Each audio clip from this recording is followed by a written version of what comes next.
Have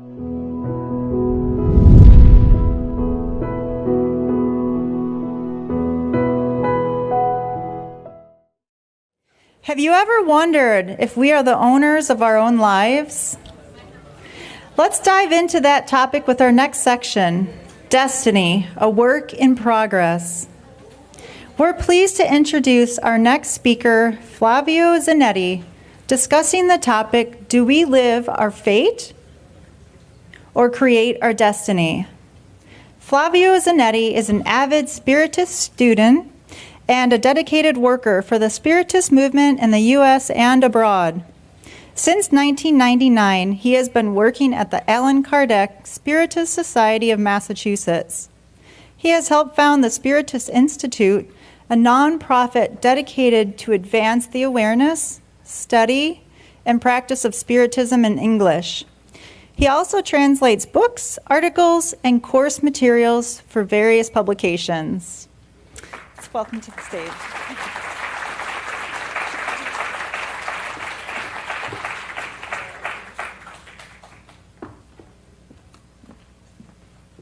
Good morning. Good morning. Let's do it again. A little more enthusiasm this time. Good morning. Good morning. I know I have a very difficult task to talk to you after coffee break. So let's try it again. The third time is the charm. Good morning. Much, much better. Much better. So thank you all, ladies and gentlemen, for the warm welcome, even though I tried 3 times. So thank you for that. I also like to express our deepest gratitude for the organizers, all the folks behind the scenes of this great event. We thank you for allowing us to spend a few minutes with you discussing and talking about some important topics about fate, destiny, and everything in between. And above all, we'd like to thank our professor, our teacher, our big brother Jesus, that's here with us. He told us, 2 or more people united in thy name, he'll be here, and we are sure that he is here. So we ask him to stay with us, bring peace to our hearts, enlighten our minds, so we can really understand the teachings and the gospel and everything he told us many, many, many years ago. Let's get started. God does not exist. Let me repeat that. God does not exist. You may be asking, am I in the right conference? Yes, you are. I say this because this is the thought that permeated into many, many thousands of people, hundreds of thousands of people's minds 15 years ago. This image was taken in Indonesia in a mosque that was completely devastated by the tsunami. So when you look at this picture, we may ask ourselves the question, where is God amidst all these difficult tragedies, problems that we can even imagine how to fix? Where is God? Is this fate? Has anybody contributed to creating this? Or was this just some wish of the nature that ended up driving forces, so much so that 300,000 plus physical lives were decimated in the number of minutes? The questions keep piling up. Why him and not me? Why so-and-so and not me? A lot of people were asking these questions. And as we learn through Spiritism, right, events like this, they do have a purpose. They do have a reason for happening. I'll just give you one that's very, very important for us to understand.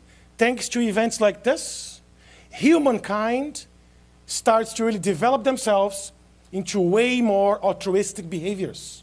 The entire world stopped to contribute, to donate, to volunteer, to offer help, assistance for those brothers and sisters of ours that perished thanks to the tsunami. But the question still remains, is that fate?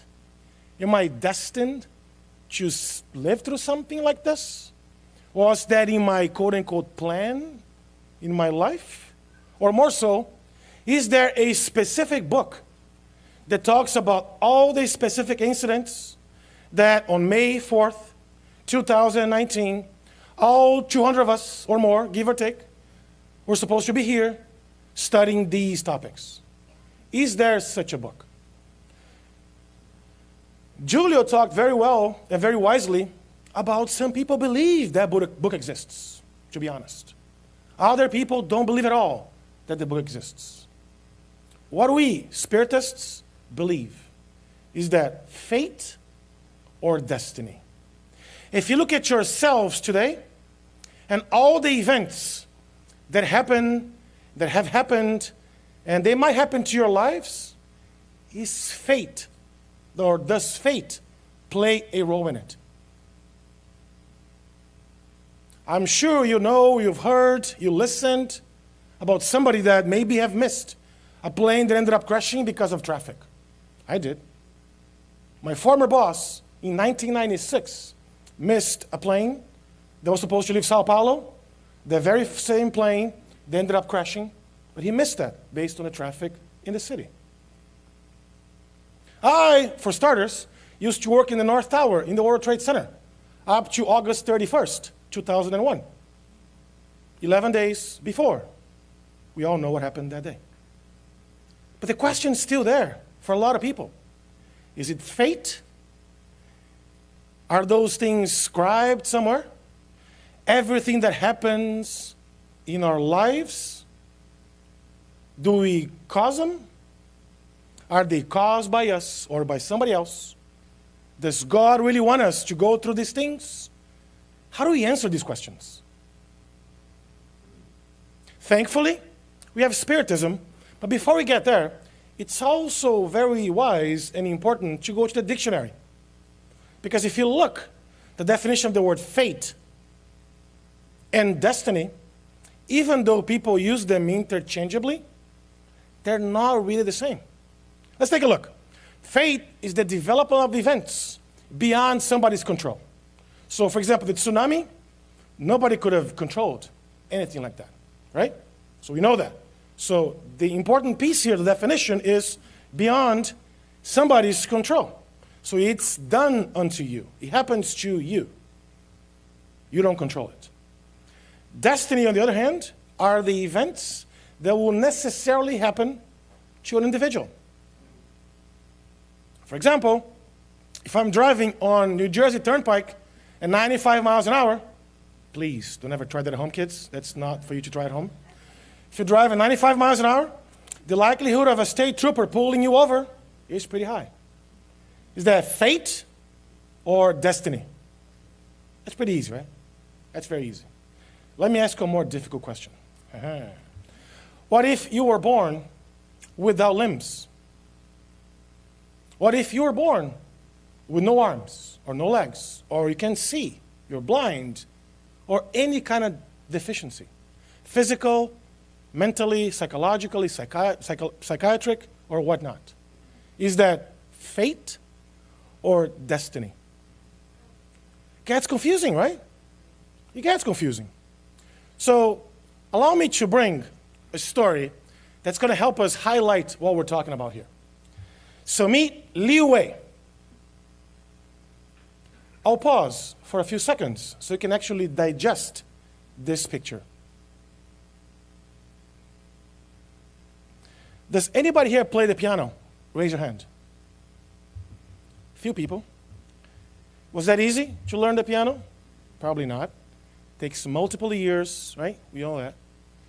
Look again at Liu Wei.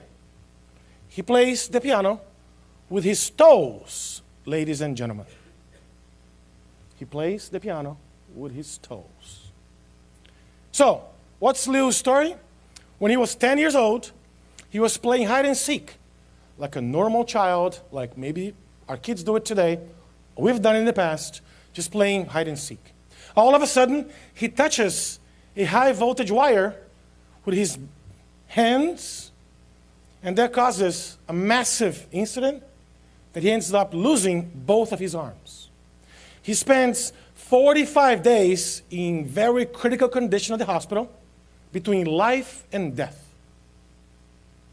In the hospital itself, he met an armless painter, somebody that painted with his feet as well.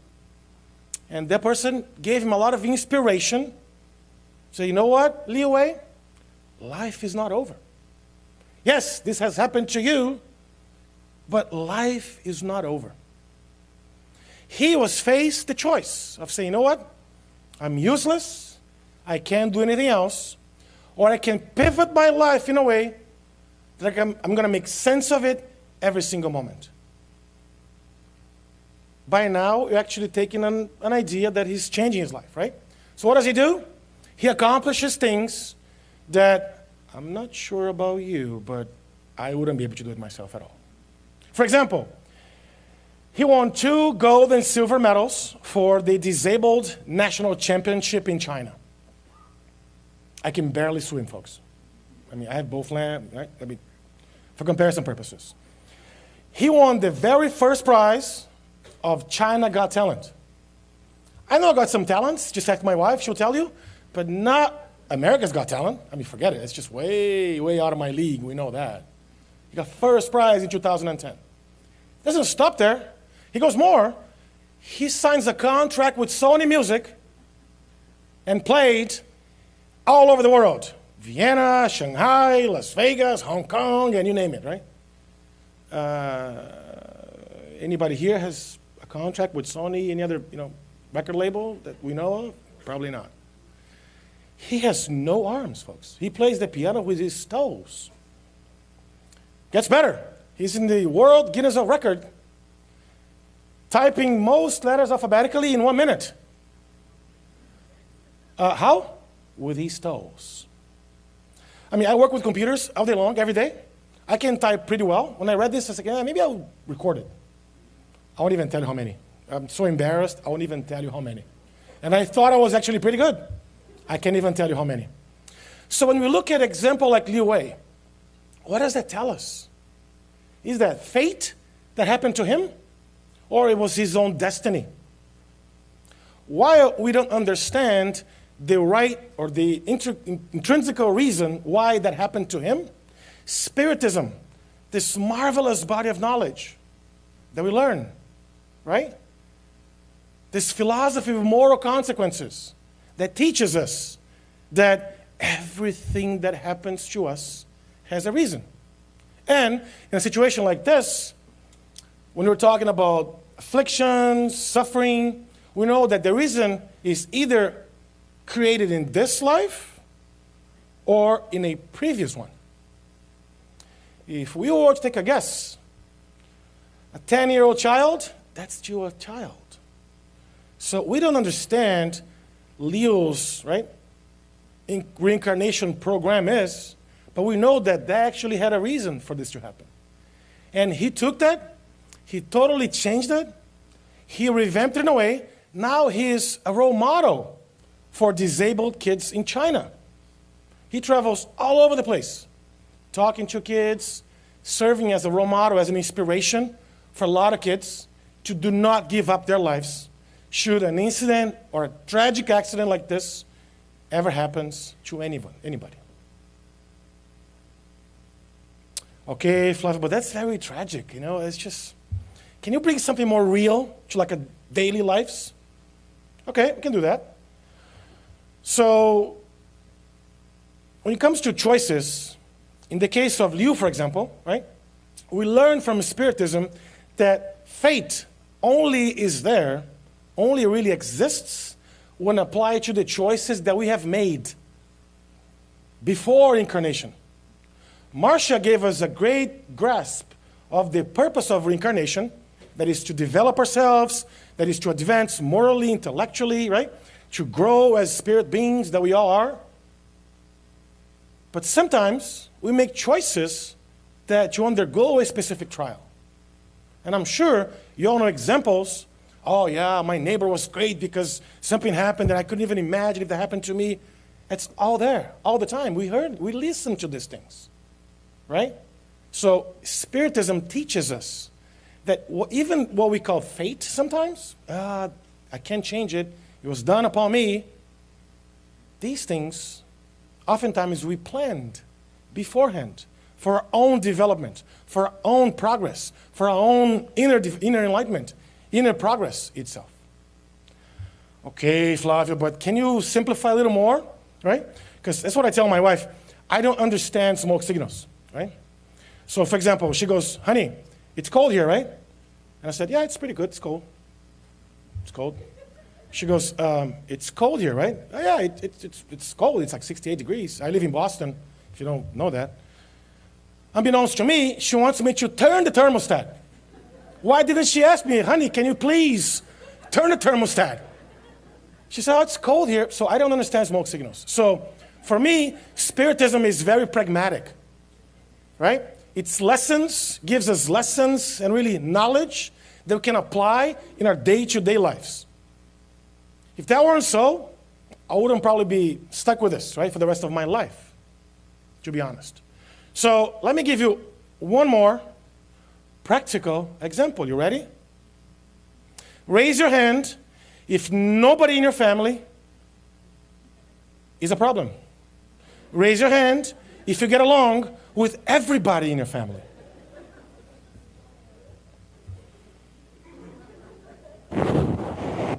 I don't see any hands. Have you asked that question why? Why is that so? Why is it that my cousin, notice, it's never me. Why is it that my cousin, my uncle, my grandmother, my mother-in-law, it's never me? Why is it so? Because we always look for the eyes of the beholder, right? So we're always looking for everybody else and not ourselves. So we never even stop to ask the question, why am I causing all this trouble for so-and-so? So look at this family. It's a very functional, quote-unquote, not dysfunctional family. The husband is looking about this business, is, whatever deal's going on. Look at the son's face. Look how happy he is. The brand new Nintendo or whatever, again, a video game.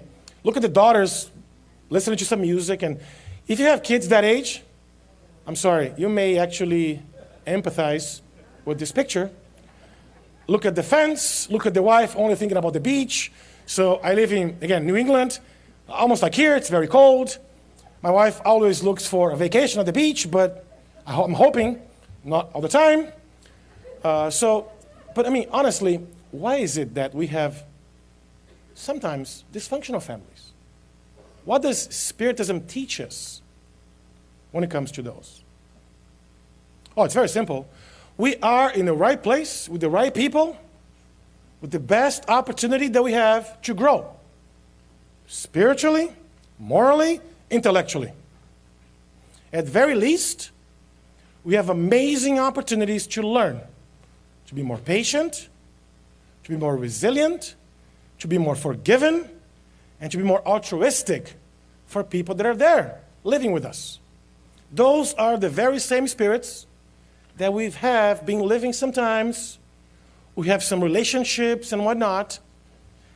And then I was giving a close, related lecture, and somebody, oh, Flavio, but you don't know my husband. I was like, I don't. It's true, I don't know him. Oh, I had to divorce him because, I get it. And then what happens? Then I got the second husband, same problems. It was like almost his brother. I was like, yeah. I'm so sorry to hear that, ma'am. I mean, it is sad. It really is sad. Because, again, we don't stop to look at the problems from our own lenses, from our internal selves. What do? He and she and, oh, poor mother-in-laws. If you have one, or if you are one, I'm so sorry for you. No, I'm just kidding. So I'll give an example. My mother-in-law, whom I love the most, she lives with us, right? And I have 2 young kids. They're 6 years old. They're twins. It's very difficult, right? Because, all of a sudden 2 for the price of 1, it's actually difficult. So she helps us, and she's amazing, by the way. But one time I was going to go on a business trip, and then I exited my bathroom, and I was looking for underwear. I pull up a drawer, and no underwear. And I said, I got to travel like in 2 hours. I don't have any clean underwear. Something's wrong with this picture, right? So Stella, I'm sorry if she's watching.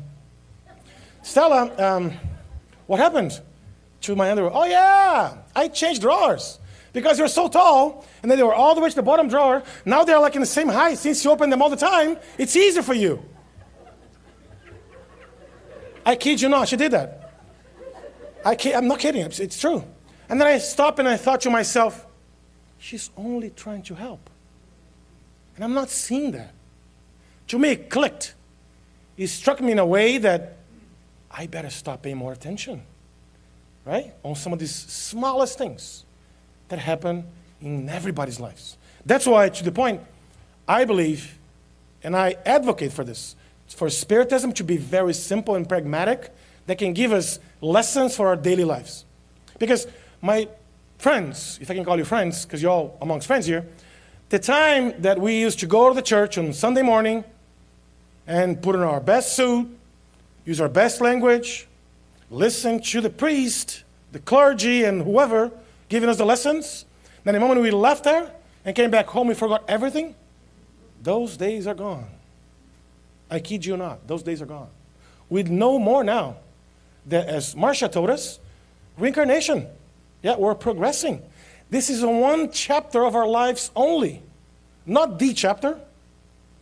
It is the most important chapter because it's the chapter that we can do what?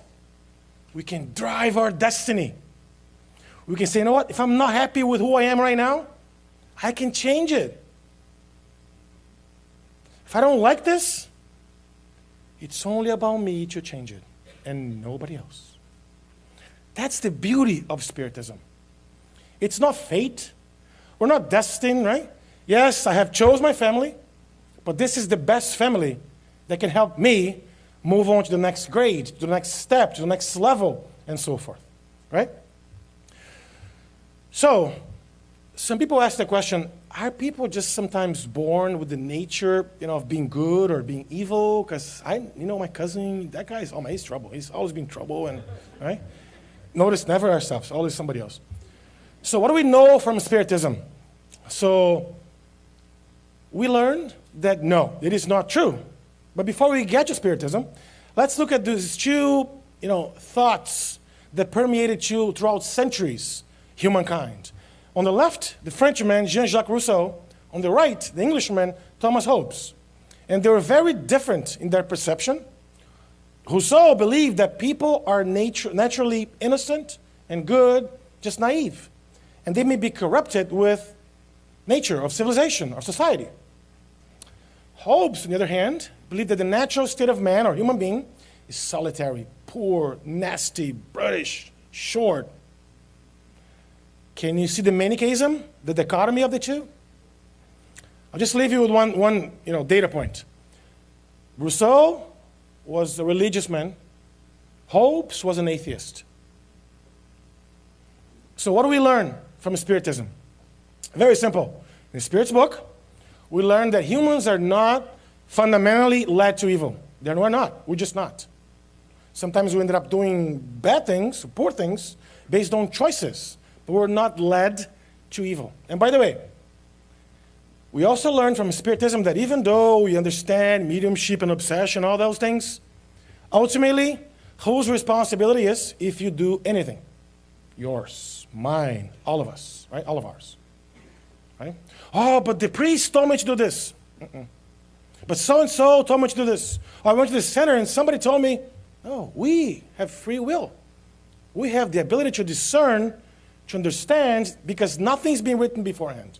Nothing in a way that May 4th, 2009, no. We are creating destinies as we go forth. Crimes that people commit, right? It's not that, it's the result of their own decree of destiny. They are creating these things for them.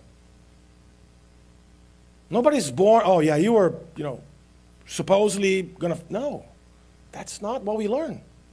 We learn that free will exists in the spirit state, some of these fate situations that we learn, right?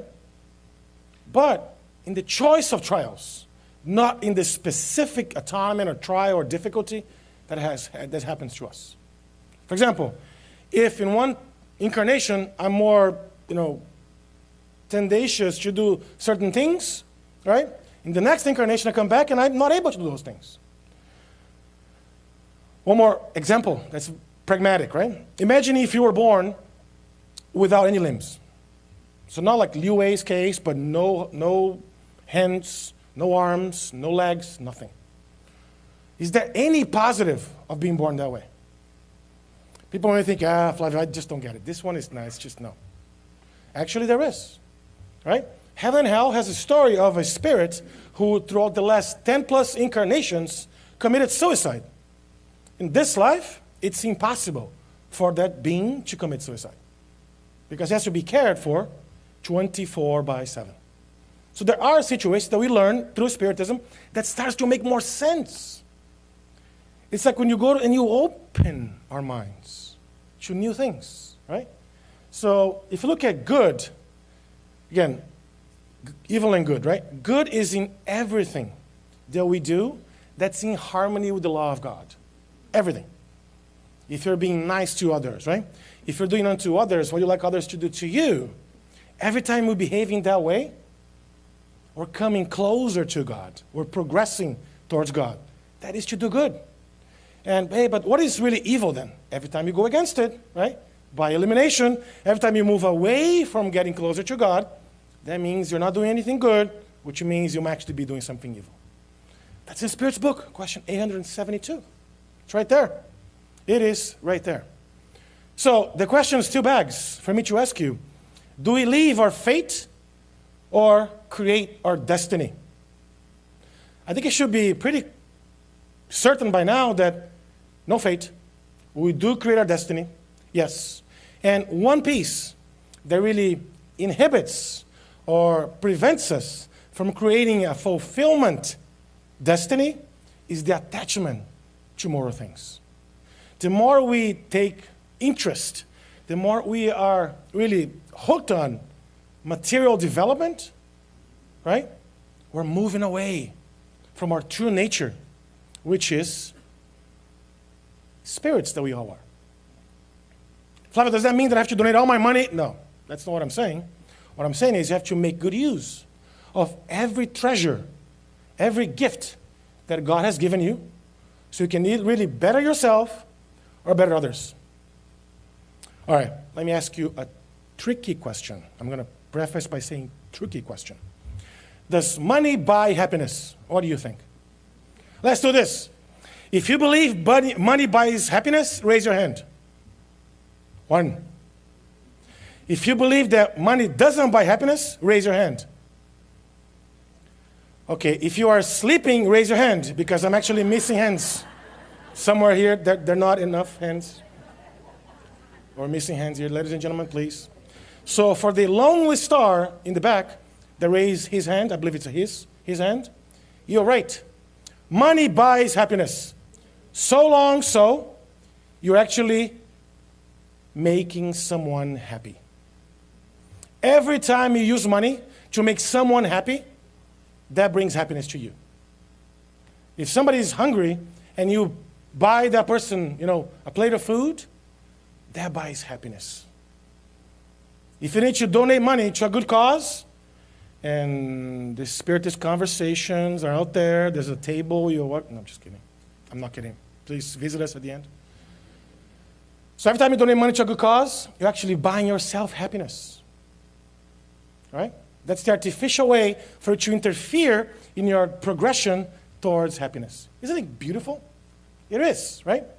So when you look at this life, that sometimes is black and white, you don't know where to go, right? What are these steps to create this really, really, really amazing destiny ahead? Do I have to be a saint? Do I have to read the Spirit's book 15 times every year? Do I have to go to Spiritist Center 4 times a week? I don't believe that's the answer, to be honest. Because when Kardec mentioned that without charity, there's no salvation, notice he didn't mention without Spiritism, right? Without truth. He didn't.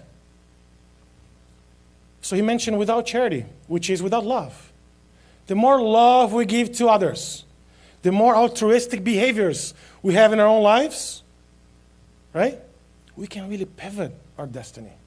But if you really want to know more about what it is to really build a happy and a peaceful destiny, Susanna's coming up next. No pressure, Susanna. That's you, right? So, one thought at a time. And for us to really wrap this small conversation here, I'd like to invite our professor or big brother that have told us and have given us so many lessons, so many teachings, and we oftentimes forget some of them. And one that's very appropriate for what we're talking about here is this: God will reward each one of us according to what our deeds are. God is not going to look how wealthy you are, how XYZ you are, if you're tall, skinny. No. It's all about deeds. With that, I wish you, your families, your loved ones, an amazing rest of your day, an amazing, blissful, fulfillment lives ahead. May God bless you and the United States movement. Thank you so much. God bless you.